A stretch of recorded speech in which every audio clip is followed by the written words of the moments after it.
Continuing this journey of inspiration and insight, we have the honor of welcoming our esteemed speaker, Honorable Mr. Justice Bhushan Ramkrishna Gavai, Chief Justice of India and Patron-in-Chief NALSA, to address the gathering.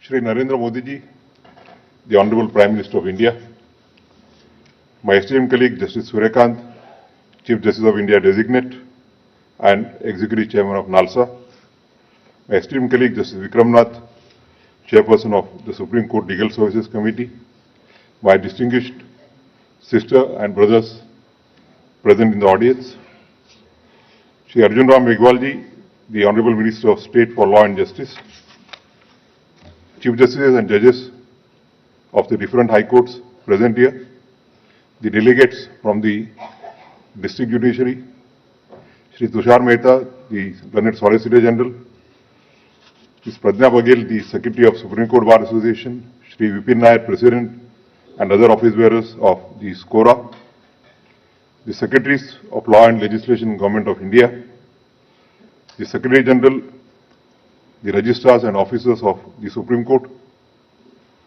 the senior advocates and the other members of the bar. First of all, I wish to express my sincere gratitude to the Honorable Prime Minister, Shri Narendra Modi ji, for gracing this occasion despite his demanding schedule. His presence reaffirms the shared responsibility of the legislature, the executive and the judiciary in advancing the cause of legal aid and access to justice for all. I warmly congratulate the dedicated team of NALSA, led by my esteemed brother and successor, Justice Suryakant, for putting together this national conference on strengthening legal aid delivery mechanisms. The sub-themes of this conference, including on LADCs, capacity building of panel lawyers and paralegal volunteers, strengthening permanent lok adalats, and financial management of legal services institutions, are both reflective and forward-looking.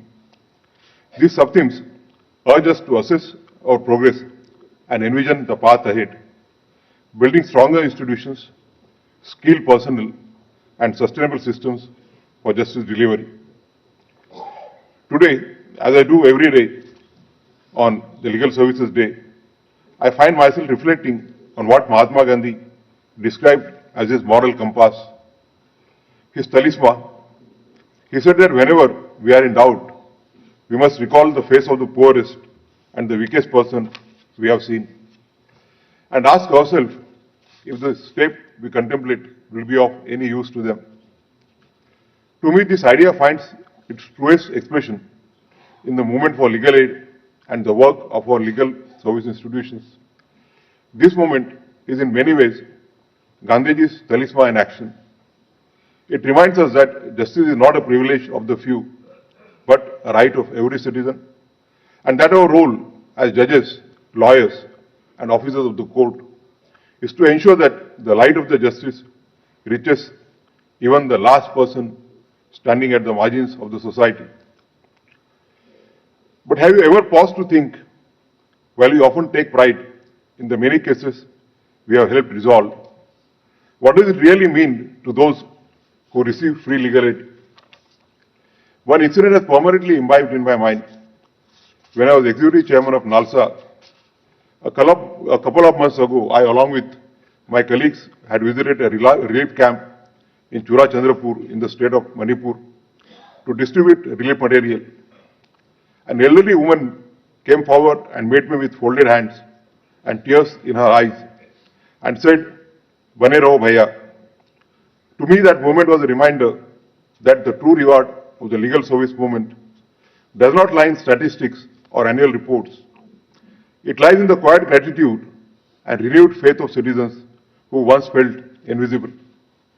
In other words, the real measure of our success is not in the numbers, but in the trust of the common person, in the belief that someone, somewhere, is willing to stand by them. And that is why our work must always be guided by the spirit that we are changing lives. Even your presence for a single day, your visit to a village or a jail, your conversation with a person in distress can be life-changing for someone who has never had anyone come for them before. I want to take this opportunity to acknowledge the soldiers of the legal aid movement, our paralegal volunteers and panel lawyers. Without their tireless efforts, our vision of justice for all would never truly reach the ground. They are the bridge between the institution and the individuals, between the promise of the Constitution and the realities of everyday life. It is through their compassion, dedication and persistence that our initiatives find life in the meaning at the grassroots. At the same time, we must keep envisioning legal aid not a reactive system, but as a living movement. We must not wait for distress to knock on our doors. Instead, we must continuously reflect on how society is changing on the new challenges, the new forms of exclusion, and the emerging needs of the people we serve. The strength of a just society lies in our ability to foresee where injustice may arise and to reach there before it does. As India celebrates the 75th year of its constitution, the legal aid movement must keep carrying forward the vision embedded in the preamble, the assurance of justice, social, economic, and political. The Constitution's promise will be truly fulfilled only when every person, regardless of caste, gender, language, or circumstances, feels that the system of justice belongs to him.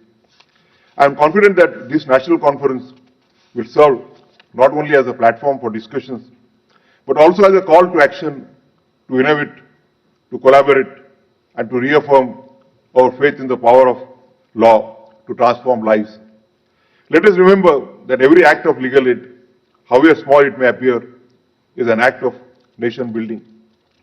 As Dr. Babasaheb Ambedkar once said, and I quote, "Ours is a battle not for wealth or for power. It is a battle for freedom. It is a battle for the reclamation of the human personality." These words also echo through the work of legal aid movement, which strives each day to return voice and dignity to those long unheard. Thank you very much.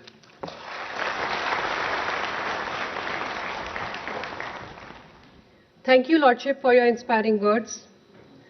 The journey of growth and excellence of NALSA has truly been possible because of the dedicated efforts of all present here and everyone else who is not around now but has contributed hugely along the way.